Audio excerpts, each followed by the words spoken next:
Merci de nous accorder la possibilité de comparaître devant vous. Les amis ont changé de place avec Shaw suite à un problème d'horaire déclenché par le décès inopportune de Paul Robertson.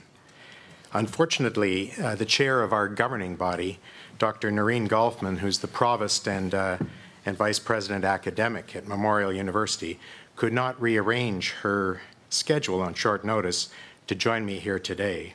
Peter Miller, author of the Environmental Scan and Canadian Program Rights Studies that you've already been discussing, is at my side in case you have any questions about those studies, because we are one of those co-sponsors.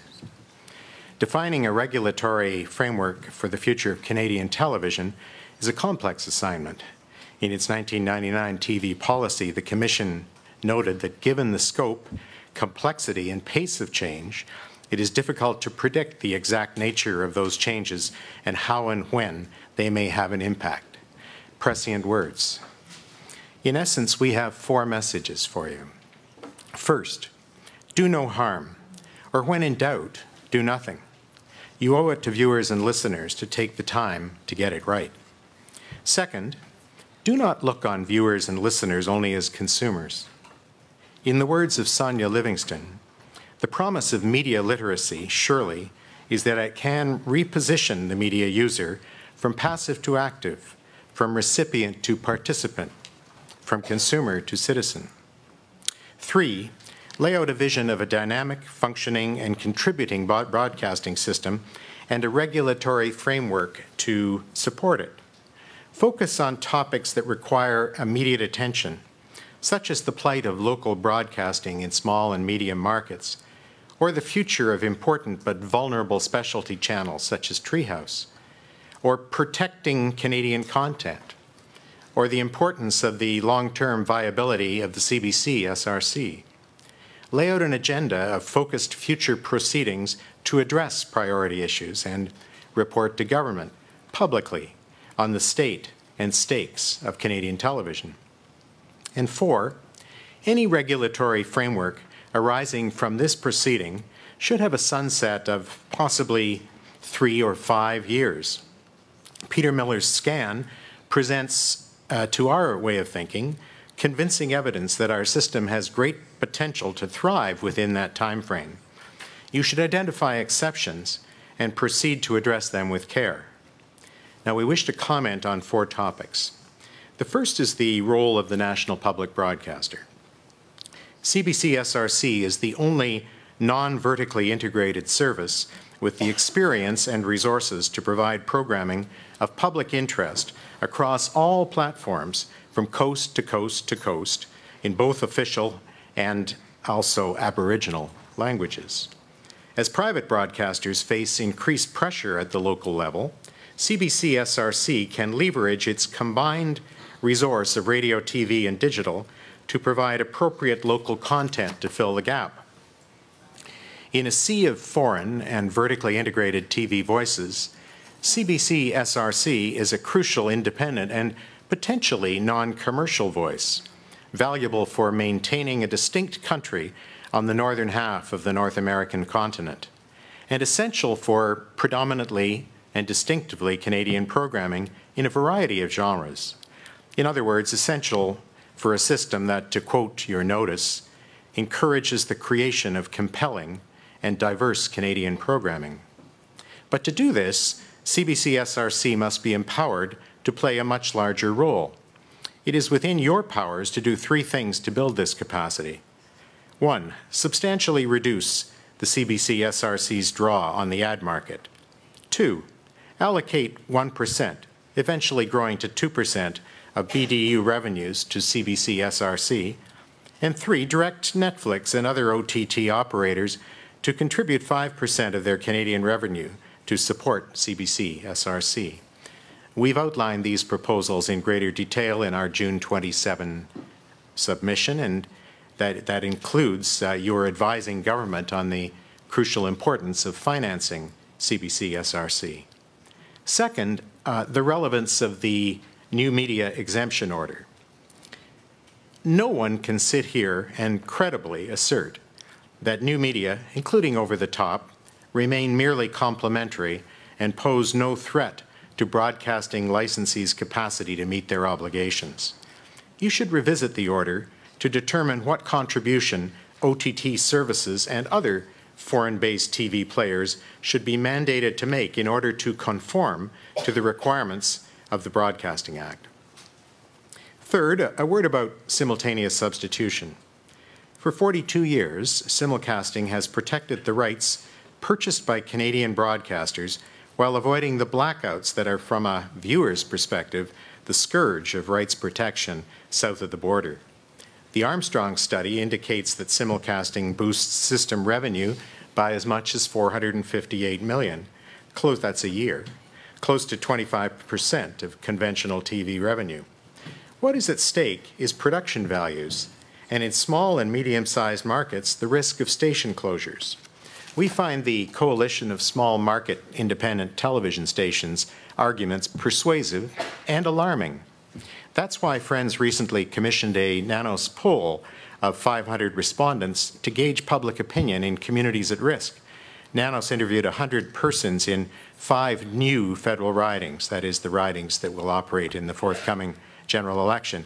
Each one considered a swing riding: St. John's, Mount Pearl, Ottawa West Nepean, Hamilton West, Ancaster Dundas, London West, and Thunder Bay Rainy River. And the results: 81% consider local news valuable. 77% would care if local news were to stop. 71% think the CRTC should avoid regulatory changes that would undermine their local TV station. 89% think their MP should work to keep local broadcasting strong, and 79% think local news contributes to making their community stronger. These data align with the Nanos Research Survey of 1,000 Canadians we commissioned with ACTRA and Unifor, which found that 95% of Canadians consider local news important. As you know, the coalition indicates that its 9 members, 19 stations in 13 markets are even more dependent on simulcasting than larger stations, and the Commission should also be concerned with the viability of the CTV2 network once Bell's regulatory obligation to maintain it expires. The elimination or even reduction of simulcasting is a dangerous idea that should not receive serious consideration. And fourth and finally, unbundling our pick and pay, which was first broached in the October 16, 2013 throne speech. The next day, Canadian Heritage Minister Shelley Glover commented in the House of Commons, and I quote, "Canadian families work hard to make ends meet, and every dollar counts. Our government believes Canadian families should be able to choose the combination of television channels they want and will require channels to be unbundled while protecting Canadian jobs."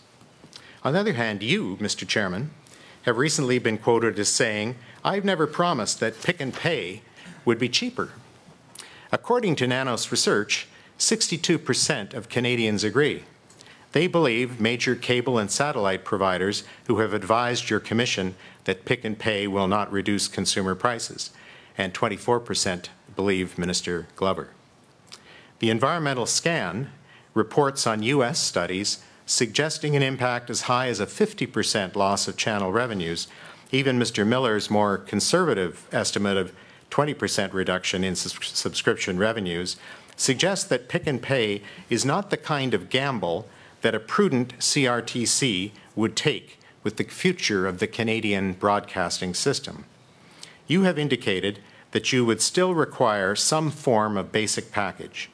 Unless you were to abandon the principle of predominance of Canadian services, which in our view would be illegal, Canadians would still have to pick Canadian channels paired with U.S. channels, and fundamental economic principles dictate that if everyone picked fewer channels, the per-channel cost would rise. How would unbundling make the system stronger or create more or better Canadian programming?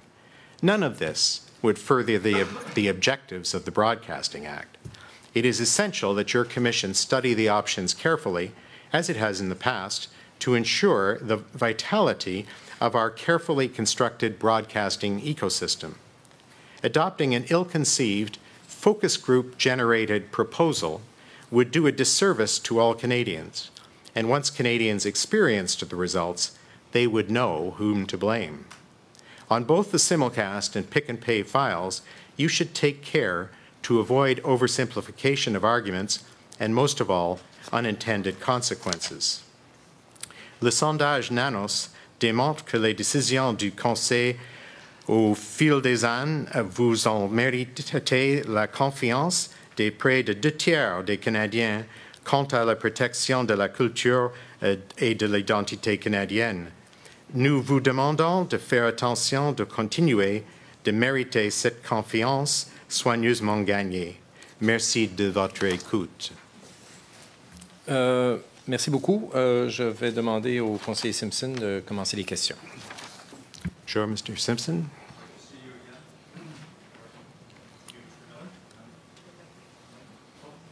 I was just saying it's nice to see you again, Mr. Morrison, and you too, Mr. Miller. I haven't seen you for ages.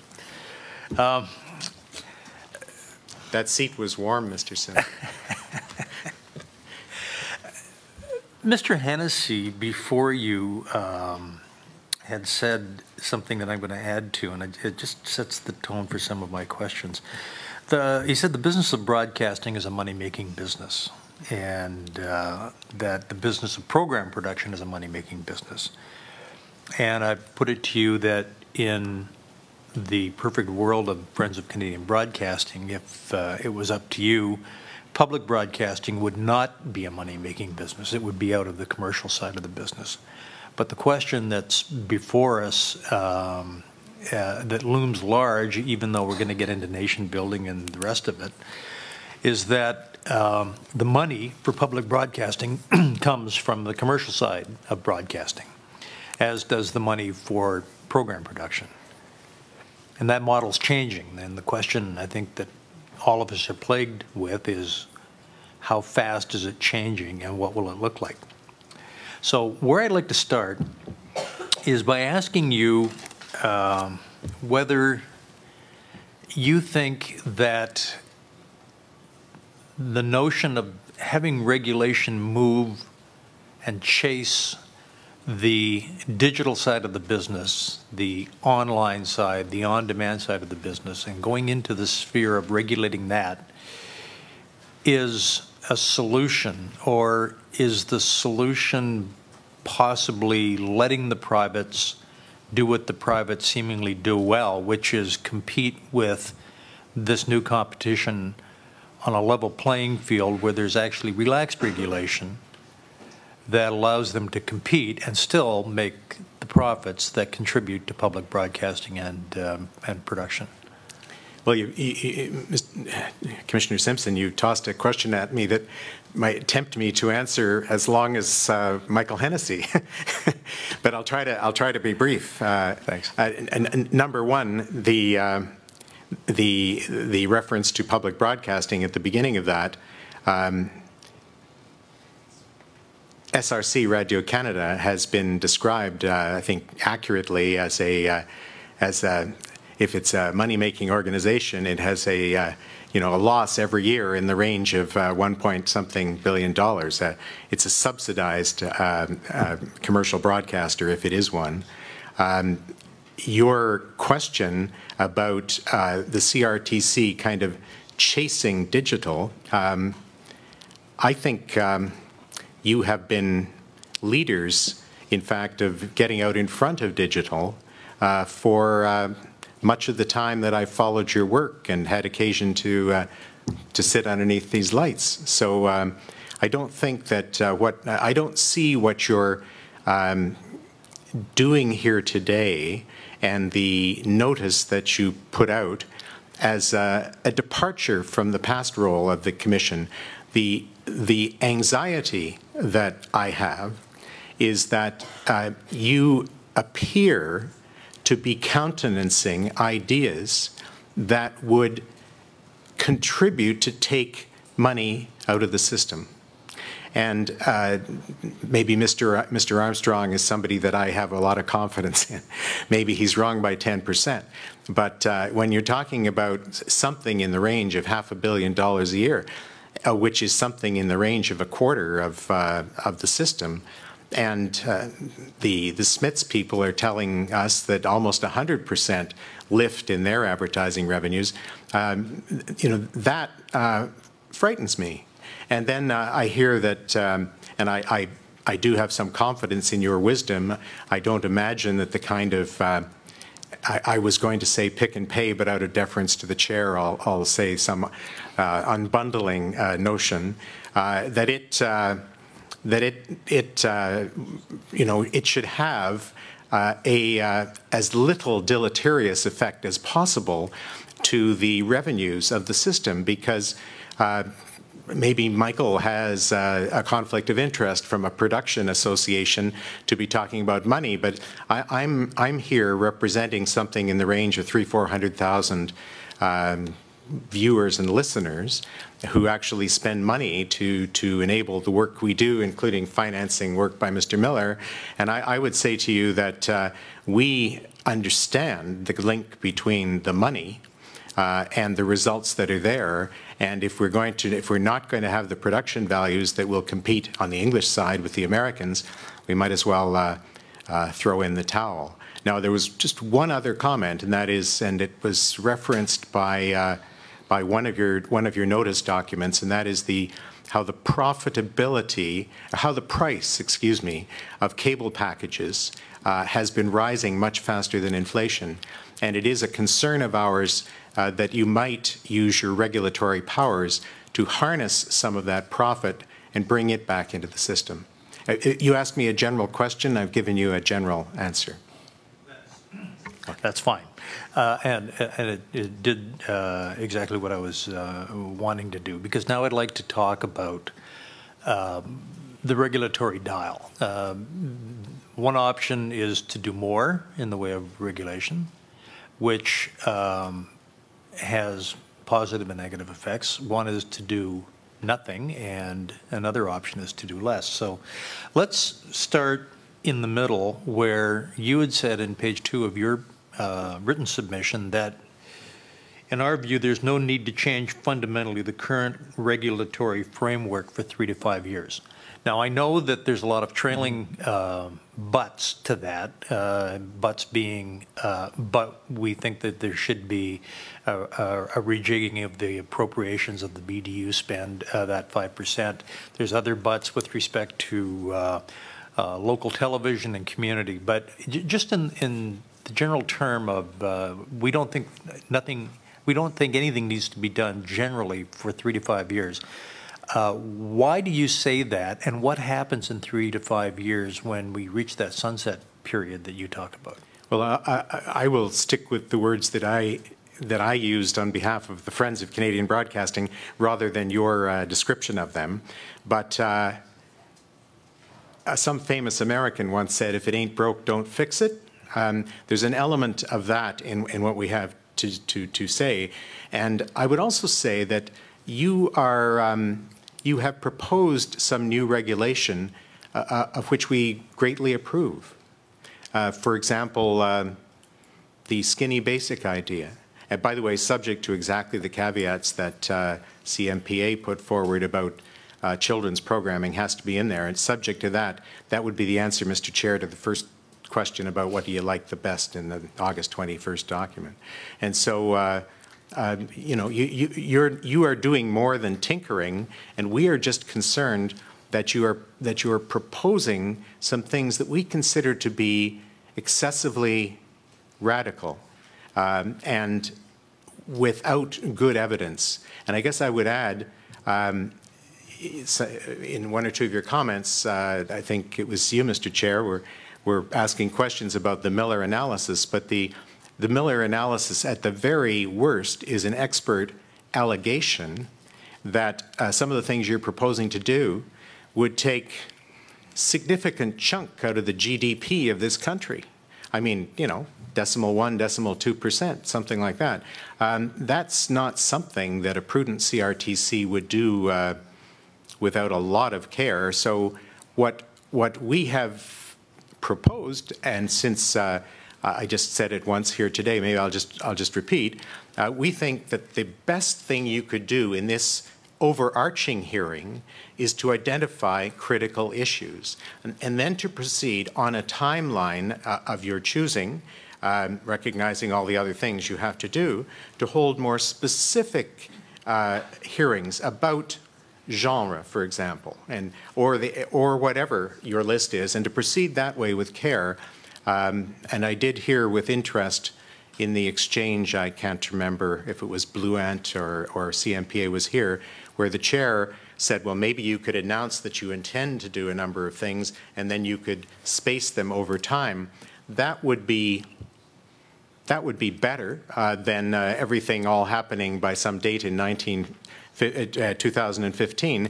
The main concern, just the essence of the concern is when you do a number of things together, it's, as anybody could tell you in research, you can't isolate the variables, and you don't know what the interaction between the various things would be. And if what you're playing with is not a sandbox, but the Canadian broadcasting system, we urge you to be cautious. That's all. I think engineers call that exogenous variables, where you've got more variables and constants. I should have thought of it, Mr. Simpson. Yeah, well, it's one of those nickel words that I picked up somewhere along the way, but it seemed to fit. Just to restate why I was taking the middle ground, I was not trying to imply that that you had said categorically that nothing needs to change, but it was a direct left. In our view, there is no need to change fundamentally the current regulatory framework for at least 3, if not 5 years. And I was using that as a starting point. And the adjective fundamental is fundamental. That's the buts.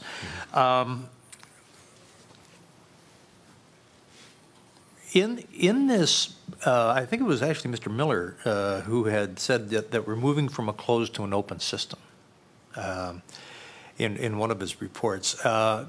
What's also happening is we're moving from a linear to a nonlinear world.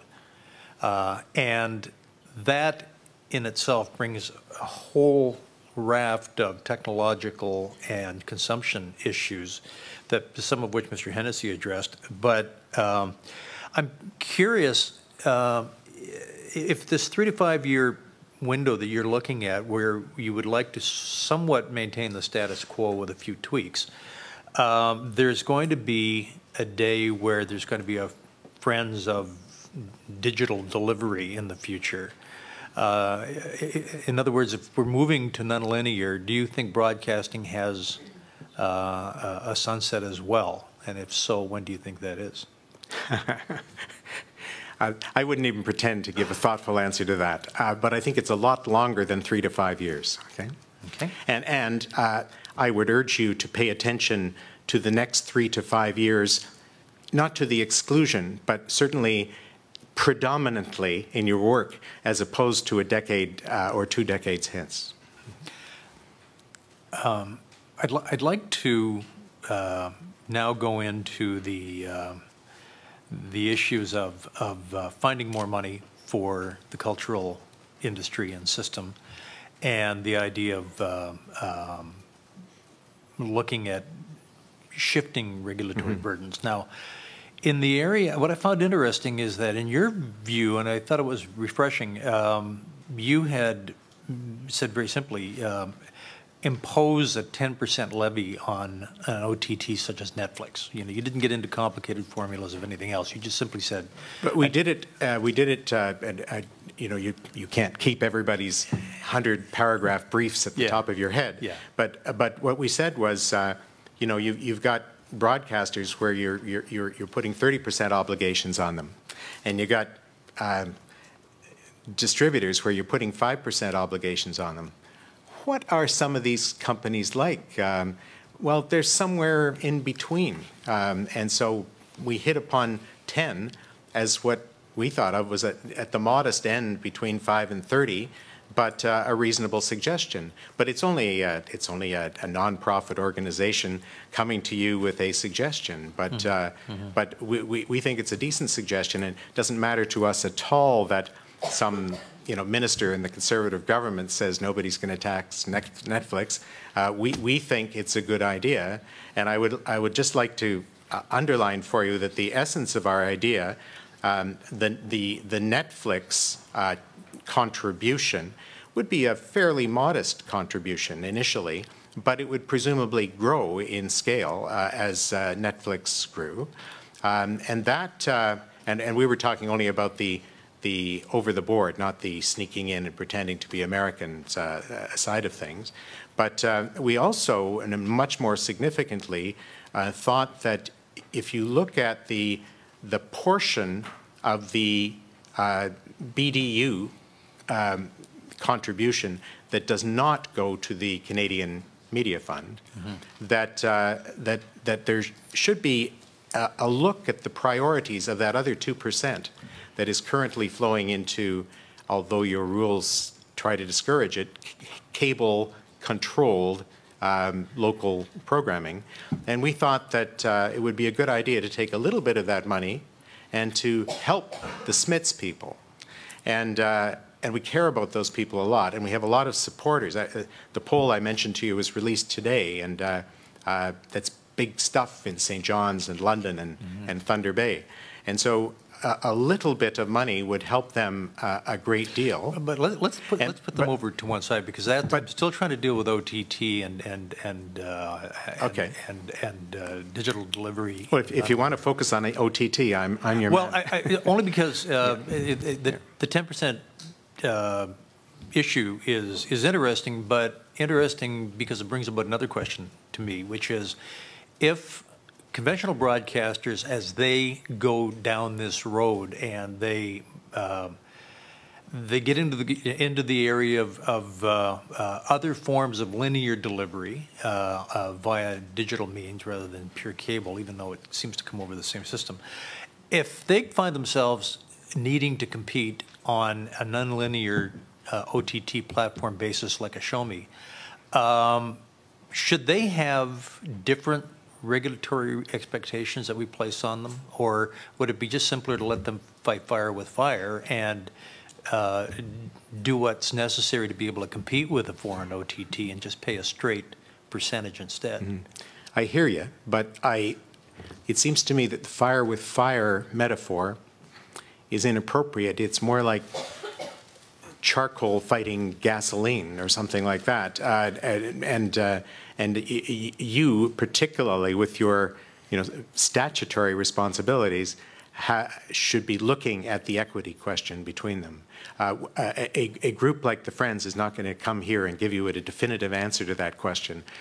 We are more in the way of trying to urge certain considerations on you, such as, for example, the consideration to temper your near total attention on consumer well, the reason why I asked the question the way I did is that we have heard over the last 2.5 days, 3 days now, that functionally the broadcasting system is still in relatively good shape, the way it's currently structured. And the system, yes. The system, and that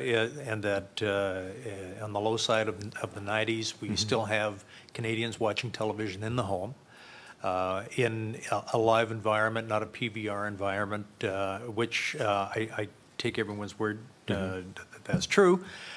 So therefore, this OTT outlier, I'm trying to understand whether it's something that is what the industry is going to, or it's simply an anomaly. It's the difference between buffet and a la carte. And do we have to look at it differently than broadcasting? Because I'm assuming that if broadcasting is okay for the 3 to 5 year future that you seem to be saying it is, and others, then is OTT a red herring? And do we just have to look at it as an anomaly? And if I may, Commissioner Simpson, make a crack at this. As you know, and as has been referred to in this proceeding, predicting the precise form of the future is impossible. But there are certain things you can do, and that is you can look after the fundamentals. And the fundamental of the Canadian broadcasting system is a separate Canadian rights market. I did a study on that, and you'll see that there's references to that notion of a separate Canadian rights market throughout most of the submissions in this proceeding. Even Disney comments on it. Now, why is that notion so important? That notion is so important Because if you can have the rights to programming within your territory, if you can profit from foreign programming, if you can protect so that you can profit from domestic programming, it doesn't matter so much how it evolves. You have the programming. Now all you have to do is monetize it. And so one of the things that I believe has troubled so many parties to this proceeding is that some of the key measures the CRTC has in place to protect the Canadian program rights market seem to be on the table. So everything from simultaneous substitution to predominance of Canadian services to the entry rules for foreign services, which you've now actually taken off the table, to issues of access rights. All of those are measures that the CRTC put in place over the course of 30, 40, 50 years to allow the sector to flourish because they help maintain a Canadian rights market. And I think you'll see one of the themes coming from most interventions here is don't mess up with those measures. Something like pick and pay, by contrast, and I believe I even pointed this out in the rights paper, it may have an impact. It may even have a material impact financially. But if it's done okay, it won't have a negative impact on the ability of people to acquire and maintain rights. So these are where the distinctions show. Genre protection, which you know I did a paper for the Commission on, again, an issue with many complexities, and I won't depart from the work I did for the Commission in trying to suggest, you know, whether it should or shouldn't be changed. So those are ones that don't have a fundamental impact. But you change simultaneous substitution, you change predominance of Canadian, you change entry rules of foreign services. You're going to the heart of how the system protects itself and remains Canadian. As long as you don't do that, the business models can evolve.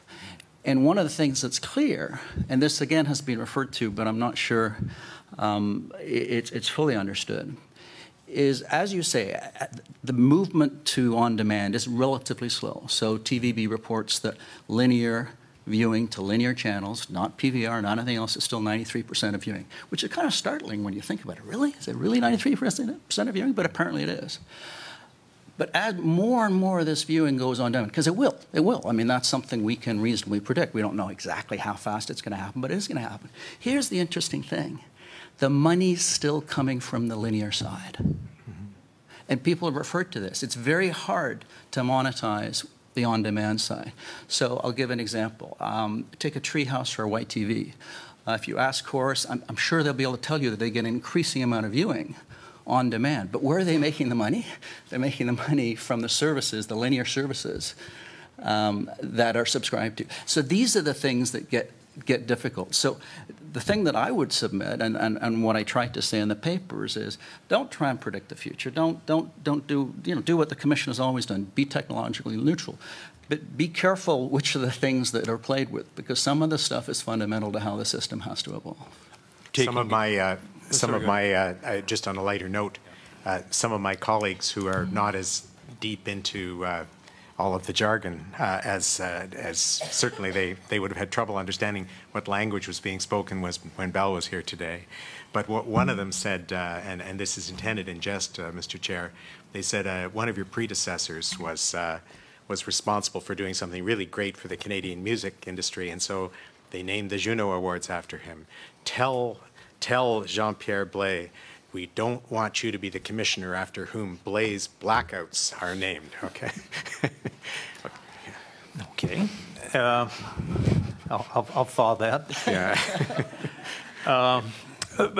Thank you for the dissertation, Ms. Miller. We're gonna have to scoot along, and we will get to the reason why you're here, Mr. Morrison. But I just wanted to, where I'm going with this is OTT broadcasting. That's pretty what I'm asking. And as we sort of examine regulatory reach, I'm trying to come in my own mind to where broadcasting ends and content vending via on-demand starts, and whether or not that constitutes a need to examine it in the new.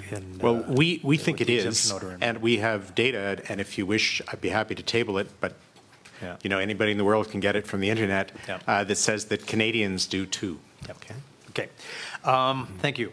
Let's move on to The issue, I'm going to go first into your recommendations on the public broadcaster, and then talk about community, and then talk about local TV. So first with the public broadcaster, you've inferred, I think you were categoric at one point, and you've modified your position that the CBC really should be getting out of the advertising side of the business because it would help the privates, where admittedly they're a source of funding for public broadcasting. But I ask you, in the course of this whole, the scope of everything we're looking at, is public broadcasting becoming more the ground by which the spirit of the Act, I'm thinking 3.2 here, but the spirit of nation building when the Act was originally built, is public broadcasting carrying more and more of that burden? And do private broadcasters, or should they be carrying the burden of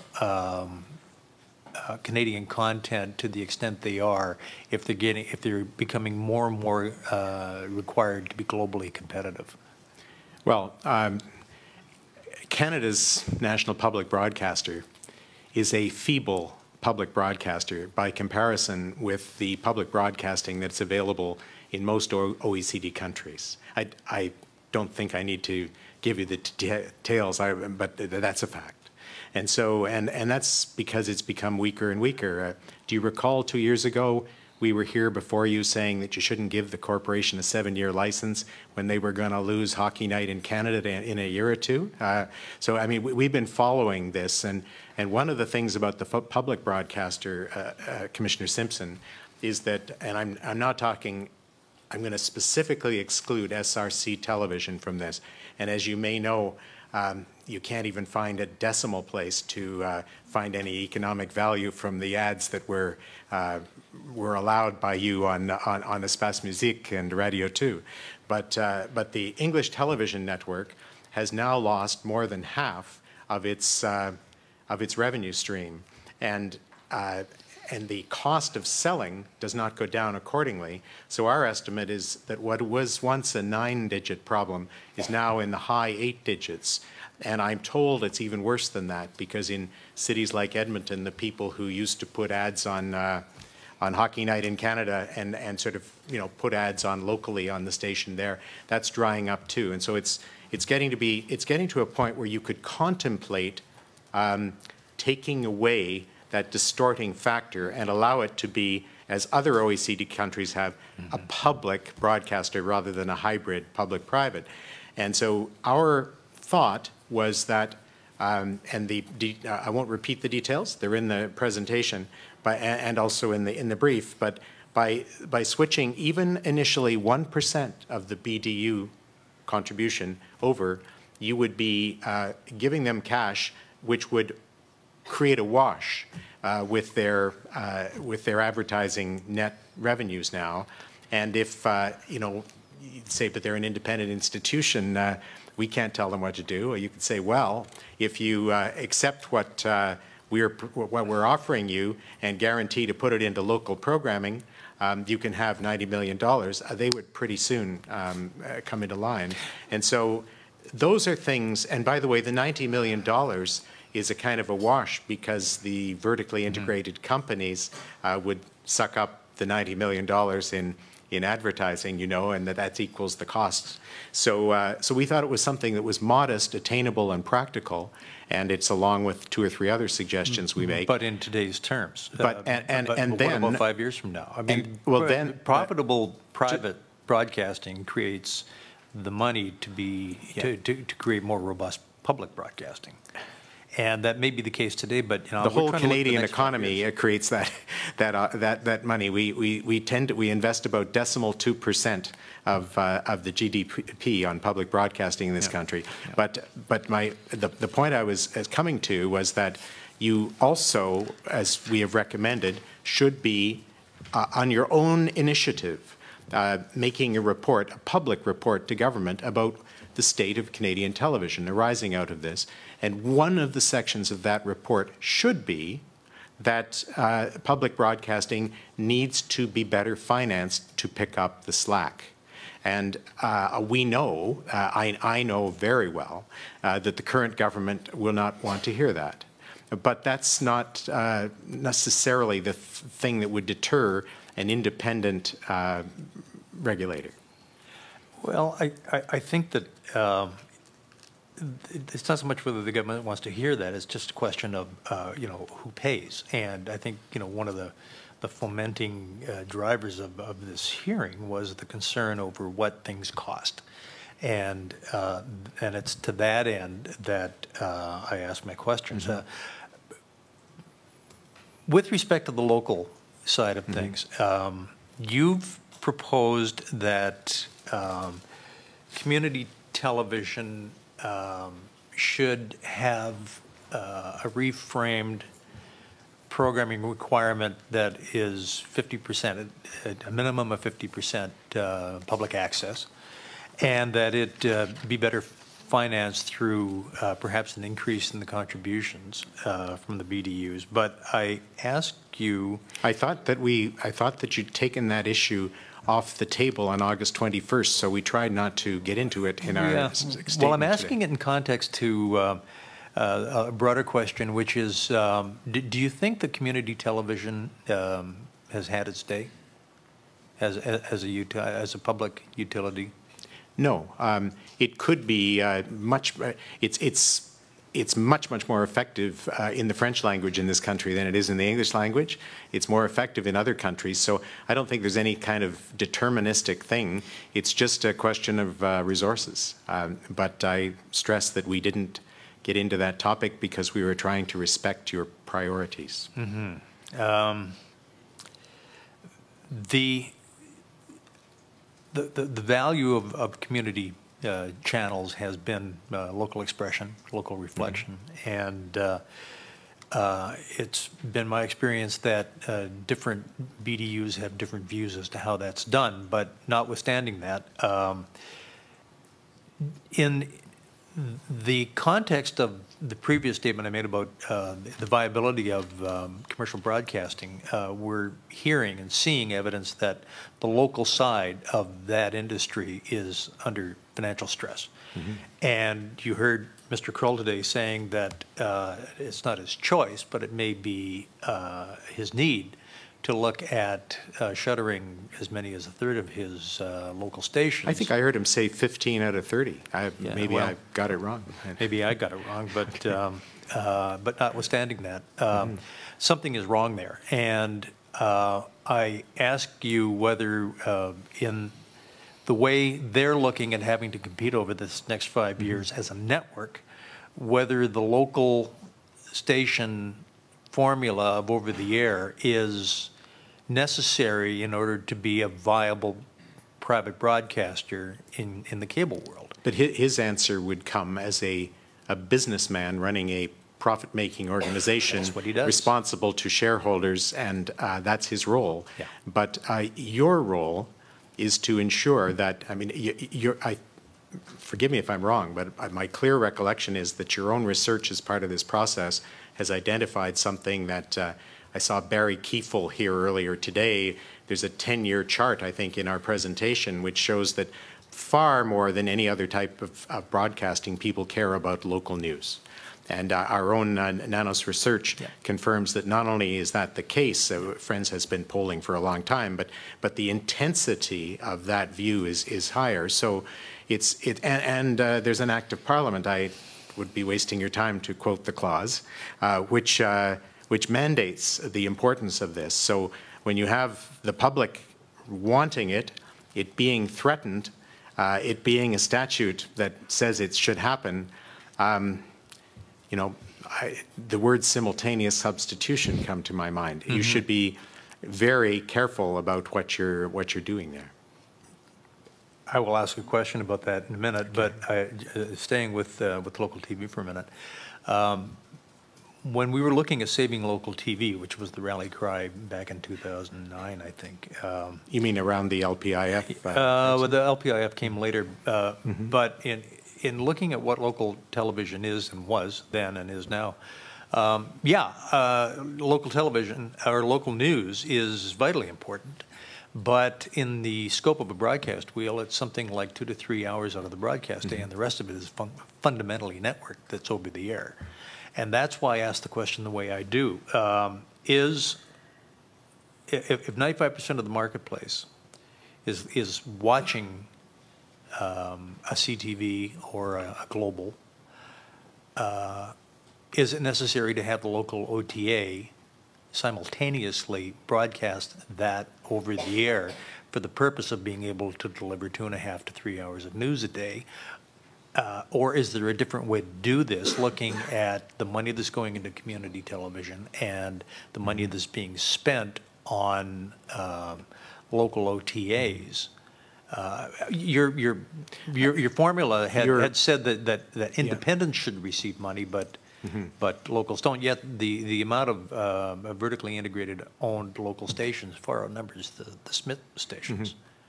Well, you've raised several things. One is that, if you were bargaining with the Kevin Krulls of this world, and I suppose such a thing might just happen at some point, you put simultaneous substitution on the table, and you're even considering maybe taking it off the table, what do you ask for in return? And it seems to me that, Canada needs those 30 stations, doesn't it? So I mean, there could be quid pro quos with respect to your comment about whether it's over the air or not. We care about over the air because people who support us care about over the air. It's 5% of Canadians, somewhat higher among francophones than anglophones. That's still the better part of 2 million people. I mean, it's any political party in this country can get 2 million more votes. It also is heavily concentrated among low-income people, and particularly people who've paid their dues, who are on fixed income pensions, and where even $30 is not going to be considered skinny, And so the OTA is an issue, and I think Krull in his comments, if I heard it properly, did talk about the fact that it's over the air creates the opportunity for moving into distant markets through the BDUs, etc. So it's not something that I would hope you would do. I'm not implying that, and I do agree with you that there's a strong correlation with that 5% to lower income and hardship households. No, what I was more getting at is if funding was available to independent stations, should it not be made available to all local market stations of a certain size? No, I think you have to take the size of the market is very much important here. You defined the major markets as the 8 big cities. You did that during the LPIF, right? Yeah. And so then you're into medium and smaller sized markets. When you're into a market where there's only one source of local news, Barrie, Ontario comes to mind. Would I be right to say? Perhaps not for Kelowna or Kamloops, but in any case, where it's alone, it would be really, really, really important that it be protected. And so something needs to be done. And we were suggesting a modest slice of that 2% of the BDU funds could solve the problem of the Smiths coalition. Would it be your desire to see at a local level more local programming other than news, if it was possible? Again, I'm going back to the scenario of these two universes right now of community, which is struggling for access, and money to produce content. And I'm looking at local television, which is functionally 2.5 hours of locally originated programming. The rest is network. We, on our website, is a study that was authored by a man called Arlen Gates, who appeared at the 1998 hearings around the 99 policy, and we presented a study about what's available over the air in Winnipeg in 1986 and 1997. And we should update that study, because back in '86, there was, gospel singing and all kinds of things that were local, and it had declined somewhat. But right now, I think we're more preoccupied with stations fading to black or losing local news entirely than we are with the nirvana that there might be more locally generated content. That's something that would require a larger public investment than appears to be possible in the current environment. And of course, just connecting dots, the role of an empowered Canadian Broadcasting Corporation in picking up the local slack is also something that should be on the table. Mm-hmm. Moving to programming for a second, and the importance of national and local reflection, there was a very interesting presentation done by Ms. Berkowitz the other day. Did you have a chance to hear or see portions of her presentation? No, I didn't. I heard about it. Yeah, well, her thesis was that that in terms of program funding, we perhaps have to rethink the not the merits, but the mechanics of how Canadian content is produced. And her thesis essentially said that we should be preoccupying ourselves more with the idea of rebranding the Canadian brand, looking to produce hits, not just content. And I think, the essence of what she was getting at is that under the system we have, we dig holes in the highway and then create money to fill those holes, but it isn't necessarily part of building a better highway, it's just filling the holes. And I'm wondering if you have a comment on that. I think I'd contribute the time that would go into that comment to just speeding up your process here today. I'll remain silent. Okay. Okay. Yeah. But she also said that she believes drama can be a silver bullet for both the broadcaster and the Broadcast Act. And in so many words, what do you think about that statement?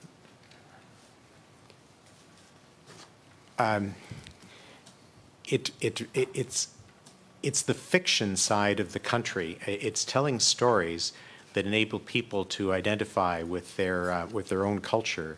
There's so much of the power of drama is Hollywood in this country that, and this affects young people but people of all ages, that they see a lot more of Miami and Los Angeles on their screens than they ever do of Halifax or Edmonton or Chicoutimi, and it's the drama that affects the emotional side of the brain, the fiction side of the storytelling.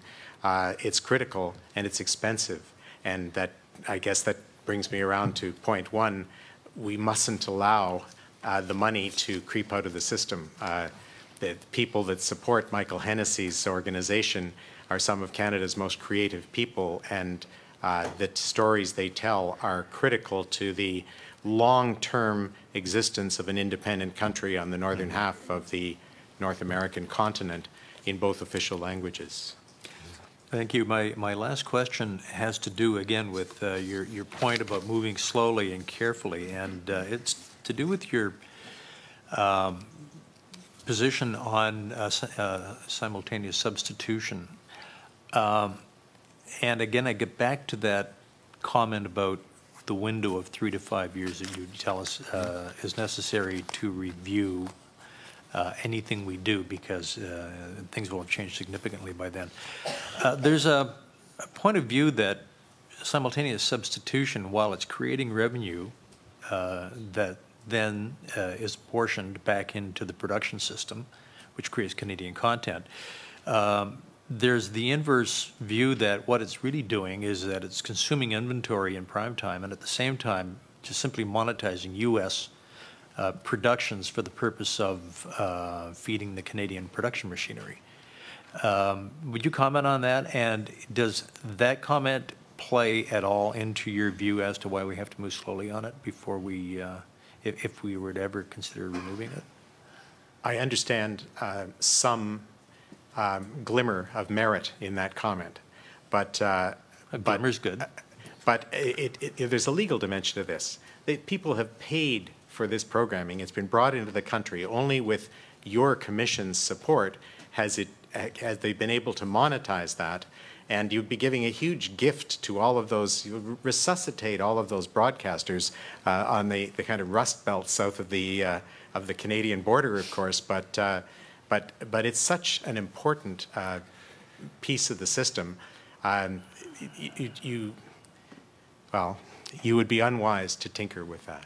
Does that view tie to a view regarding an all-Canadian basic service and putting any American services onto a paid discretionary tier? The what is it, 1B was our candidate for 1B plus 3 children. And the French equivalent is our, we support that. Mind you, I accept their logic that only a very small portion of Canadians are going to take that. A lot of people will then go beyond, and that's where you get into the all of the other options. And we just urge you with those other options to keep your eye on the gas tank of funds that is being accumulated to be turned into production values. Housekeeping question, are we to assume then by Mr. Miller's presence that that the content of both of his reports you agree with in full, or are there any exceptions? No, nor disagree. The reason I can't speak for other funders, but Friends of Canadian Broadcasting's investment in both of the Miller studies was our feeling that we weren't sure who else was bringing objective, expert evidence to this table, and we wanted to make that contribution. And we didn't make the contribution, I mean, if we were in that kind of business, we could just write press releases, and we do. But this is different. This is an investment in trying to, and by the way, my colleague, whom I respect greatly, he could be wrong. But the best way to find him wrong would be to commission some other study that says, no, it's the best thing since sliced bread, whatever the proposal is, you know? And so that's why we did it. We thought an evidence-based contribution was of some value and was an investment in the success of your work. Thank you very much. Thank you very much, Mr. Morrison. I believe those are questions. But before I let you go, you and others have made reference to some noise that's occurring outside this hearing room. I can't prevent that noise occurring outside this hearing room, but what I can assure you is that figuratively, at least, you'll have your day in court. We're not a court, we're an administrative tribunal, and you will, I can assure you, have a fair hearing before us. So thank you for participating in this proceeding. Thanks for the opportunity. Thank you.